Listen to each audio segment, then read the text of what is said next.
충격적인 반전. 트로트는 일본 엔카에서 비롯된 저급한 복사본일 뿐 우리 일본 음악이 훨씬 우수하다며 한국 음악을 깔보던 줄리아드 출신 천재 음악가의 자존심이 완전히 박살났습니다. 일본인 어머니를 두고 평생 일본 문화의 우월성만을 강조해온 뉴욕 필하모닉. 최연소 바이올리니스트가 나훈아의 음악 앞에서 충격적인 고백을 털어놓은 것입니다. 한국 음악은 일본의 아류작이라 믿었던 제가 부끄럽습니다라며 고개를 숙인 그녀의 입에서 나온 더욱 놀라운 사실. 바로 엔카가 트로트를 모방했다는 결정적 증거까지 발견되면서 일본 음악계가 발칵 뒤집혔습니다. 세계 최고의 클래식. 공연장 카네기홀이 나훈아의 음악으로 들썩이는데요.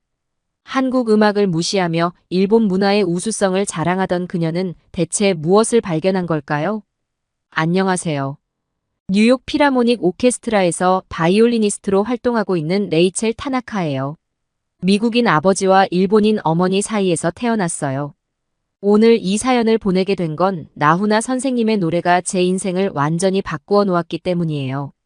솔직히 말씀드리면 저는 아시아의 대중음악을 무시하며 살았어요.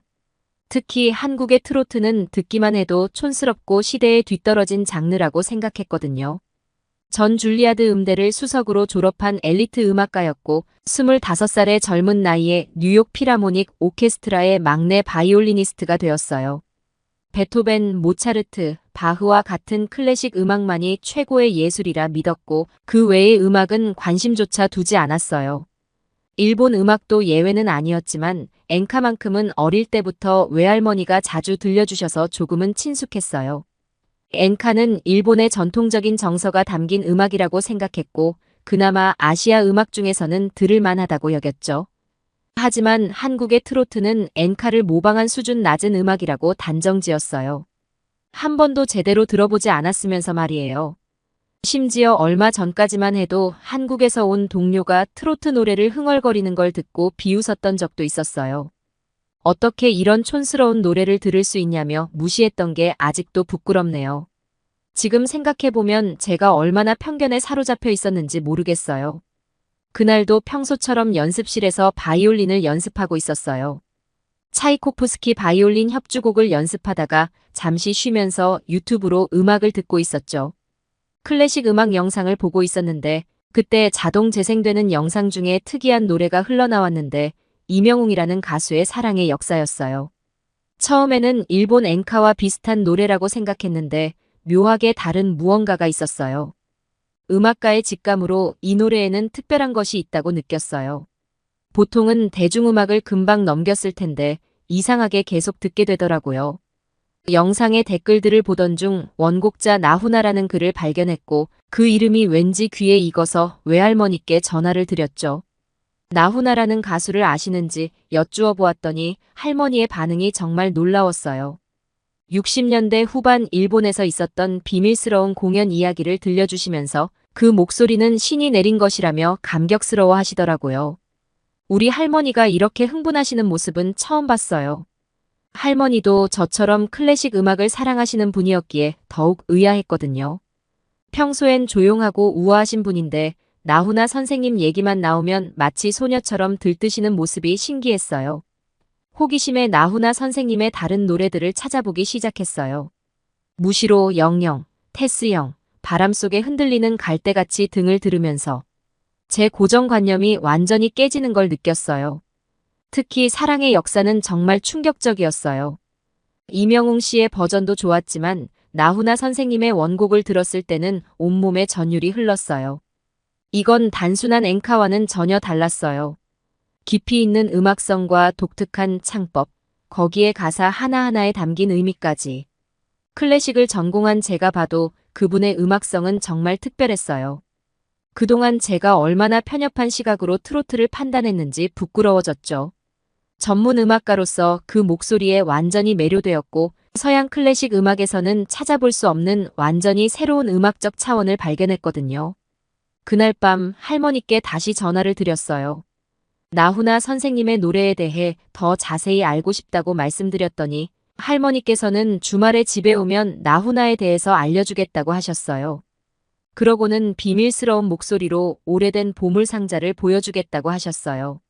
그렇게 저의 음악 인생의 새로운 장이 열렸어요.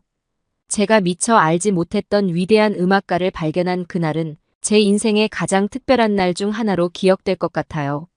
무엇보다 부끄러웠던 건 한 번도 제대로 들어보지 않고 트로트라는 장르 자체를 무시했던 제 자신의 오만함이었어요. 할머니의 비밀 상자를 열던 날은 저의 음악 인생에서 가장 특별한 순간이었습니다. 궁금증을 안고 찾아간 할머니의 집에서 저는 상상조차 못했던 놀라운 이야기들을 접하게 되었습니다. 할머니는 다락방에서 오래된 나무 상자를 꺼내셨습니다. 그 안에는 1960년대 후반 일본에서 열린 나훈아 선생님의 특별 공연, 티켓과 수많은 자료들이 보관되어 있었습니다. 당시 도쿄음대 학생이었던 할머니는 우연히 그 공연을 보게 되었다고 합니다. 그리고 그날의 감동은 반세기가 지난 지금까지도 생생하게 남아 있었습니다. 특별히 인상적이었던 것은 당시 일본 언론의 보도였습니다. 1968년 아사히 신문은 나훈아라는 이름의 한국 가수가 일본 음악계에 충격을 주다라는 제목으로 대서특필했습니다.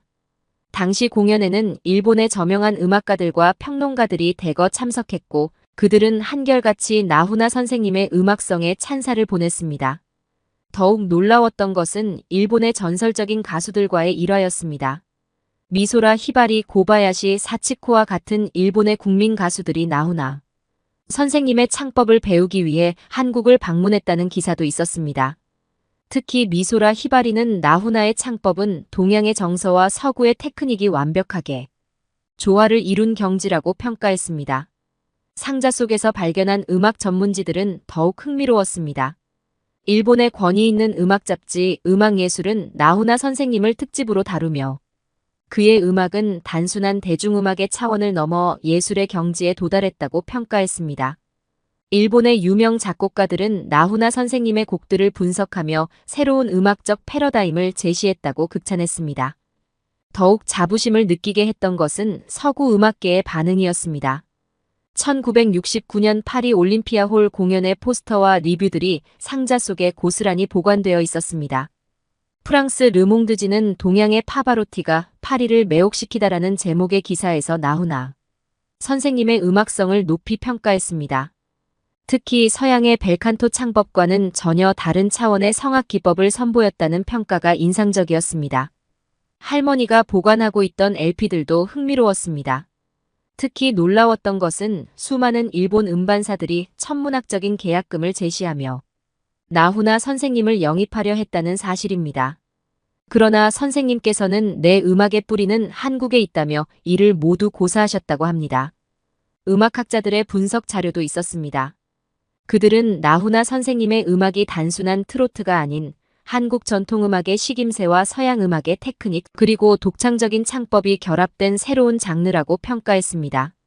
특히 그 시대에 이미 선생님께서는 한국적 정서를 세계적 수준으로 승화시키셨다는 점이 강조되어 있었습니다.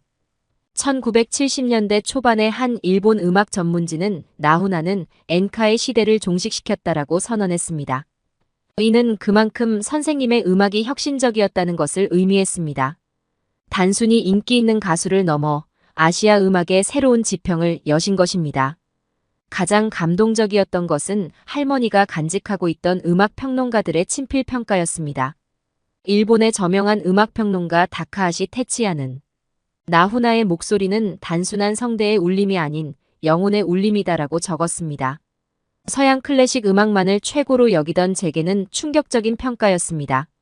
그날 밤 할머니와 함께 들었던 나훈아 선생님의 LP들은 저의 음악관을 완전히 바꾸어 놓았습니다. 서양 클래식이 유일한 진정한 음악이라고 믿었던 제 편견이 완전히 무너졌습니다. 더불어 한국인으로서의 자부심도 크게 느꼈습니다. 우리나라에 이토록 위대한 아티스트가 있었다는 사실이 너무나도 자랑스러웠습니다. 그리고 뉴욕 필하모닉의 동료 연주자들에게도 나훈아 선생님의 음악을 소개하고 있습니다. 처음에는 의아해하던 그들도 선생님의 음악을 듣고 나면 모두 감탄을 금치 못합니다. 특히 우리 오케스트라의 수석 지휘자는 이런 음악을 왜 이제야 알게 되었나라며 아쉬워했습니다. 그리고 한 번은 오케스트라 전체 회의에서 나훈아 선생님의 사랑의 역사를 오케스트라 버전으로 편곡하자는 제안이 나왔습니다. 그만큼 선생님의 음악성이 뛰어나다는 방증이지 않을까요? 할머니의 자료들을 더 자세히 살펴보면서 놀라웠던 것은 1960년대 후반 이미 유럽의 음악 평론가들이 나훈아 선생님을 주목하고 있었다는 점입니다. 독일의 권위 있는 음악 잡지 노이의 무지크 차이퉁은 동양에서 새로운 음악의 혁명이 시작되었다며 나훈아 선생님을 특집으로 다루었습니다. 특히 인상적이었던 것은 1969년 빈 국립 오페라 극장의 초청 공연 기록이었습니다. 모차르트와 베토벤의 도시에서, 그것도 세계 최고의 클래식 공연장에서 한국의 가수가 공연을 했다는 사실이 너무나 자랑스러웠습니다. 현지 신문은 동양의 신비로운 목소리가 빈을 매료시키다라는 제목으로 공연을 극찬했습니다. 할머니의 자료 중에는 세계적인 성악가들의 코멘트도 있었습니다. 특히 당시 최고의 테너였던 프랑코 코렐리는 나훈아의 목소리는 신이 내린 선물이다. 그의 창법은 우리가 알고 있는 모든 성악 기법을 뛰어넘는다고 평가했습니다. 이탈리아 성악계의 대가들도 나훈아 선생님의 독특한 발성법에 깊은 관심을 보였다고 합니다. 더욱 놀라웠던 것은 그 시절 이미 나훈아 선생님께서 세계 음악계의 새로운 흐름을 만들어내고 계셨다는 점입니다. 1970년대 초반 유럽과 미국의 여러 음악대학에서는 나훈아 선생님의 창법을 연구하는 세미나가 열렸다고 합니다. 동양인 가수의 음악이 서구 음악계의 연구 대상이 된다는 것은 실로 놀라운 일이었습니다. 이러한 자료들을 보며 제가 그동안 얼마나 편협한 시각으로 음악을 바라보았는지 부끄러워졌습니다. 클래식 음악만이 최고라고 믿었던 제 생각이 얼마나 잘못되었는지 깨달았습니다. 나훈아 선생님의 음악은 장르의 경계를 넘어 진정한 예술의 경지에 도달해 있었던 것입니다. 나훈아 선생님의 음악을 본격적으로 분석하기 시작한 것은 할머니의 자료들을 본 직후부터였습니다. 음악을 분석하기로 마음먹은 것은 이 낯선 장르가 가진 독특한 매력을 제대로 이해하고 싶었기 때문입니다. 전문 음악가로서 그분의 음악적 깊이를 제대로 이해하고 싶었기 때문입니다. 특히 충격적이었던 것은 선생님의 발성 기법이었습니다. 저는 어머니의 영향으로 일본의 유명한 엔카 가수들을 많이 들어왔고 아버지 덕분에 미국의 팝 가수들도 잘 알고 있었습니다. 하지만 나훈아 선생님의 창법은 그 어디에서도 찾아볼 수 없는 독특한 것이었습니다. 서양의 벨칸토 창법도 일본의 코부시도 아닌 완전히 새로운 발성이었습니다. 무시로를 분석하면서 발견한 것인데 한 호흡으로 30초가 넘는 롱톤을 이어가는 부분이 있었습니다. 제가 알기로는 파바로티도 20초를 넘기기 힘들어했다고 합니다. 더욱 놀라운 것은 그 긴 호흡 속에서 미세한 음색의 변화를 자유자재로 구사한다는 점이었습니다. 이는 제가 알고 있는 어떤 성악 이론으로도 설명할 수 없는 경지였습니다. 음역대는 더욱 놀라웠습니다. 영역을 분석하면서 3옥타브가 넘는 음역을 완벽하게 소화하는 것을 발견했습니다. 보통 성악가들은 자신의 한정된 음역대 안에서 노래하는데 나훈아 선생님은 마치 여러 명의 가수가 부르는 것처럼 다양한 음역을 자유자재로 넘나들었습니다. 곡의 구성 방식도 매우 독특했습니다. 제가 유럽에서 공부할 때 배웠던 소나타 형식의 구조적 완성도와 어머니에게서 들었던 일본 전통음악의 서정성, 여기에 제가 전혀 알지 못했던 한국 전통음악의 요소가 절묘하게 어우러져 있었습니다. 특히 테스형을 분석하면서 이것이 단순한 대중음악이 아닌 새로운 예술 장르라는 확신이 들었습니다. 나훈아 선생님의 음악성은 실로 경이로웠습니다. 바람 속에 흔들리는 갈대가치를 처음 들었을 때의 충격을 잊을 수 없습니다. 한 곡 안에서 이렇게 다양한 음색 변화와 감정 표현이 가능하다는 것을 처음 알았습니다. 저는 곧바로 이 발견을 동료 음악가들과 나누고 싶었습니다. 평소 클래식 음악만을 고집하던 우리 오케스트라의 수석 지휘자에게 나훈아 선생님의 음악을 들려주었습니다. 그의 반응은 놀라웠습니다. 이것은 새로운 차원의 음악이다. 동양과 서양의 경계를 완벽하게 초월했다라며 깊은 감동을 표현했습니다. 특히 일본 음악을 잘 아는 저로서는 나훈아 선생님의 음악이 엔카와는 완전히 다르다는 것을 금방 알 수 있었습니다. 흔히들 트로트가 엔카에서 파생되었다고 하지만 적어도 나훈아 선생님의 음악만큼은 그렇게 단순하게 정의할 수 없었습니다. 오히려 엔카가 도달하지 못한 새로운 예술의 경지를 보여주고 계셨습니다. 음악 분석을 거듭할수록 더 많은 발견이 이어졌습니다. 선생님의 창법에는 미국의 재즈 가수들이 구사하는 즉흥성과 자유로움이 있으면서도 한국 전통 음악에 깊이 있는 식임새가 자연스럽게 녹아 있었습니다. 이는 제가 알고 있는 어떤 음악 장르에서도 찾아볼 수 없는 독특한 조합이었습니다. 현재 저는 나훈아 선생님의 음악을 오케스트라 버전으로 편곡하는 작업에 참여하고 있습니다. 처음에는 단순한 대중음악을 클래식으로 편곡하는 정도로 생각했지만 작업을 진행할수록 이 음악의 깊이에 압도당하고 있습니다. 특히 사랑의 역사를 현악 편성으로 편곡하면서 이 곡이 가진 음악적 완성도에 새삼 놀라고 있습니다. 최근에는 뉴욕의 유명한 음악 프로듀서가 이 편곡 작업에 관심을 보였습니다.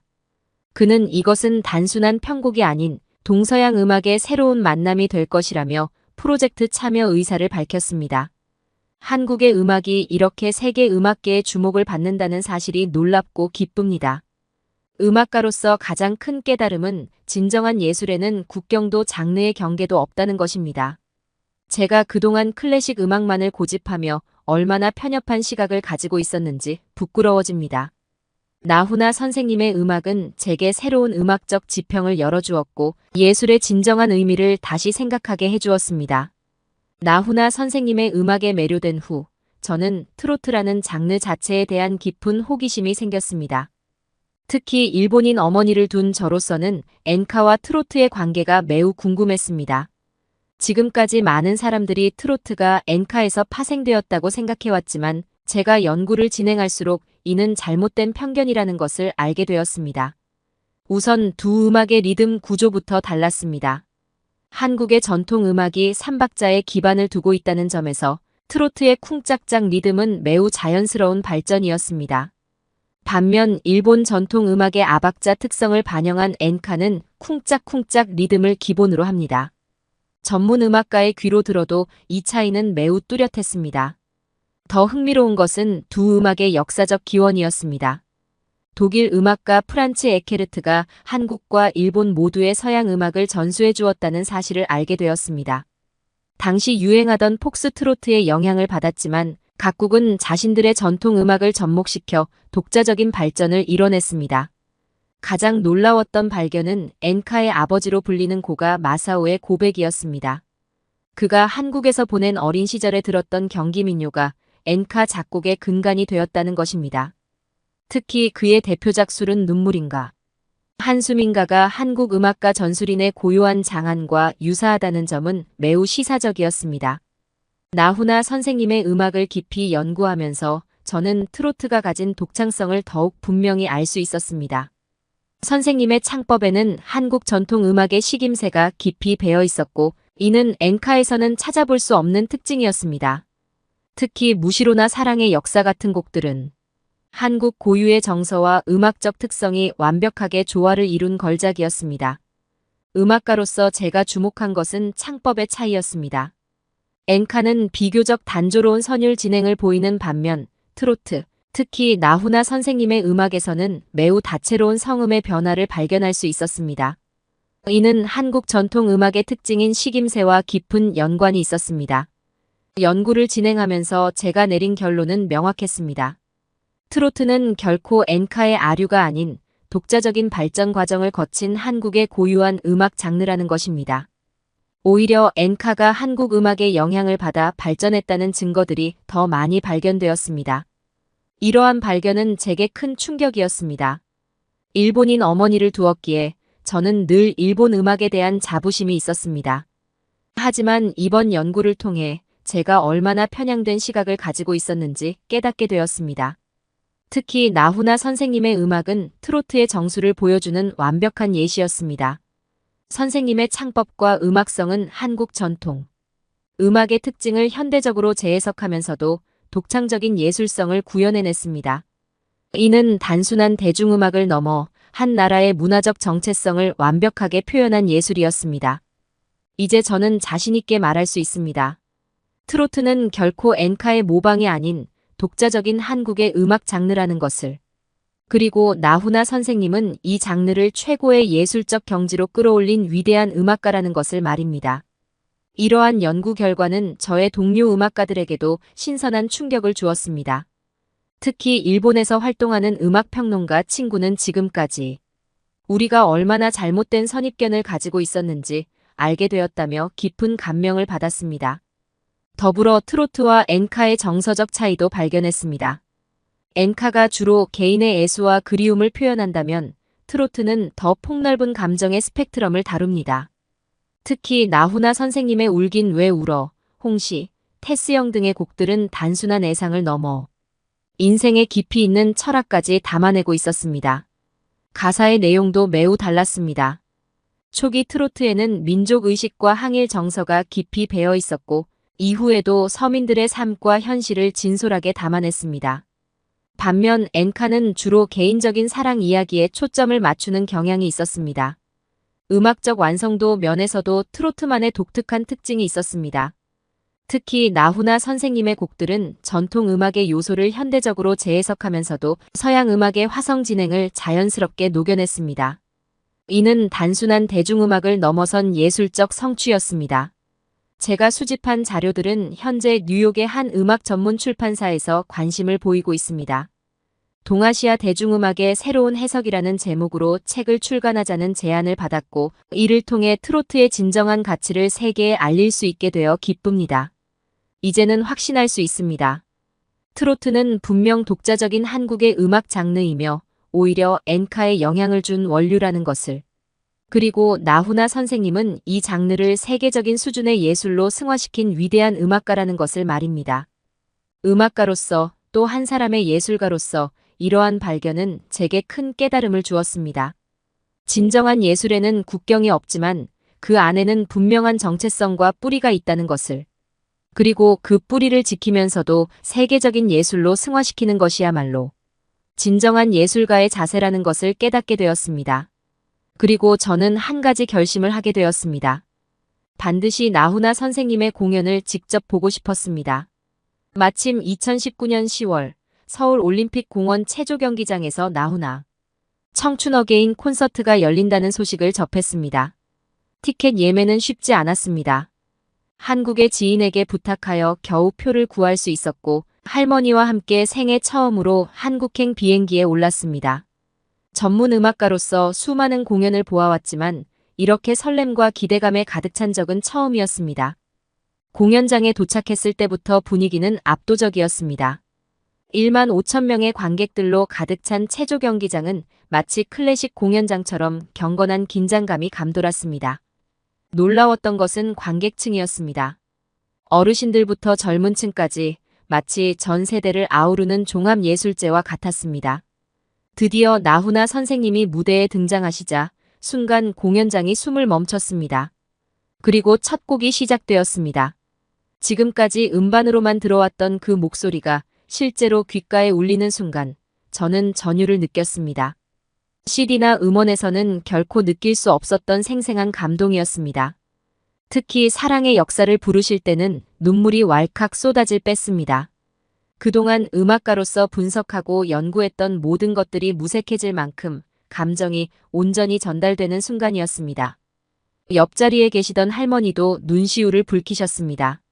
무대 위의 나훈아 선생님은 제가 알던 모든 성악가들과는 달랐습니다. 메트로폴리탄 오페라 하우스의 무대도 수없이 봐왔지만 이렇게 한 사람의 카리스마로 1만 5천 명의 관객을 사로잡는 모습은 처음이었습니다.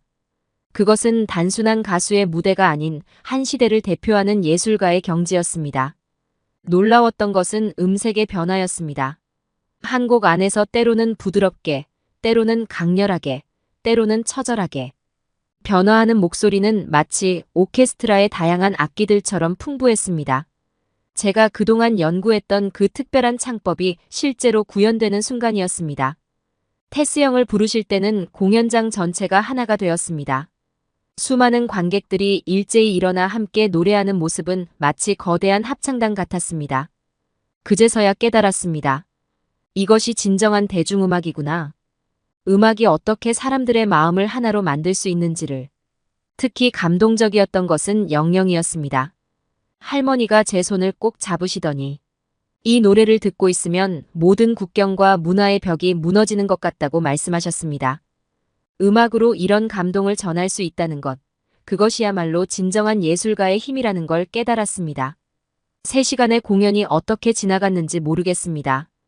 마지막 곡이 끝나고 나훈아 선생님이 퇴장하신 후에도 관객들은 쉽게 자리를 떠나지 못했습니다. 저 역시 한동안 자리에서 일어날 수 없었습니다. 그저 멍하니 무대를 바라보며 방금 전까지 경험했던 감동을 되새기고 있었습니다. 공연이 끝난 후 할머니와 저는 늦은 저녁을 함께 했습니다. 평소 감정 표현이 절제된 할머니께서 눈물을 글썽이시며 말씀하셨습니다. 레이첼, 오늘 우리가 경험한 것은 단순한 공연이 아니었어. 이건 예술의 진정한 힘이었어. 뉴욕으로 돌아온 후 저는 오케스트라 동료들에게 이 경험을 들려주었습니다. 처음에는 의아해하던 그들도 제가 찍은 영상의 일부를 보고는 놀라움을 감추지 못했습니다. 우리 오케스트라의 수석 지휘자는 이것이야말로 진정한 문화의 힘이라며 감탄했습니다.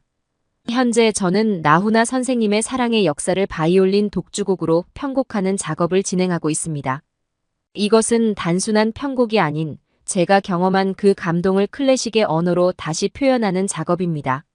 물론 원곡의 위대함에는 미치지 못하겠지만 이것이 제가 예술가로서 할 수 있는 최선의 헌사라고 생각합니다. 그날의 공연은 제 인생에서 가장 특별한 순간으로 기억될 것입니다. 음악가로서 또 한 사람의 관객으로서 경험한 그 감동은 말로 표현할 수 없습니다. 이제는 확신할 수 있습니다. 나훈아 선생님은 단순한 가수가 아닌 우리 시대의 진정한 예술가라는 것을. 그리고 그의 음악은 한국을 넘어 세계가 주목해야 할 위대한 예술이라는 것을 말입니다. 그리고 할머니와의 관계도 더욱 특별해졌습니다. 매주 일요일마다 할머니 댁에서 나훈아 선생님의 음악을 들으며 이야기를 나눕니다. 할머니는 그때 그 공연장에서 느꼈던 감동을 아직도 잊지 못하시는 듯합니다. 레이첼, 그날의 공연은 내 인생에서 가장 특별한 순간 중 하나였어라고 자주 말씀하십니다. 그러다 나훈아 선생님이 박수칠 때 떠나라라는 말을 하시며 마지막 공연을 한다고 하시더라고요. 나훈아 선생님께서 2024년에 고마웠습니다. 라스트 콘서트를 개최하신다는 소식이었습니다. 소식을 듣자마자 할머니와 저는 한국의 지인들에게 연락해서 어렵게 티켓 예매에 성공했습니다. 2019년에 그 감동을 다시 한번 느낄 수 있다는 생각에 벌써부터 가슴이 뛰입니다. 이번에는 좀 더 특별한 준비를 하고 있습니다. 공연 전날 제가 편곡한 사랑의 역사 바이올린 버전을 어딘가에서 연주하고 싶습니다. 비록 작은 무대일지라도 이것이 제가 나훈아 선생님께 보낼 수 있는 가장 진심 어린 헌사가 될 것 같습니다. 할머니와 저는 벌써부터 이번 한국 방문 계획을 세우고 있습니다. 콘서트뿐만 아니라 나훈아 선생님의 음악과 관련된 여러 장소들도 방문할 예정입니다. 이번 여행이 저희에게 또 하나의 특별한 추억이 될 것이라 확신합니다. 음악에는 국경이 없다고 하지만 동시에 그 음악 안에는 한 나라의 혼과 정신이 담겨 있다는 것을 나훈아 선생님의 음악을 통해 배웠습니다. 감사합니다. 사연을 재밌게 들으셨다면 구독과 알림 설정 부탁드립니다. 여러분의 구독과 알림 설정은 영상 제작에 큰 힘이 됩니다. 구독자 여러분의 사연 또한 제보 받습니다. 사연으로 채택되신 분들께는 소정의 선물 또한 보내드리고 있으니 많은 참여 부탁드립니다. 지금까지 외국인의 시선에서 한국의 감동에 빠진 이야기를 전해드리는 감동 다이브였습니다. 좋은 하루 보내세요. 감사합니다.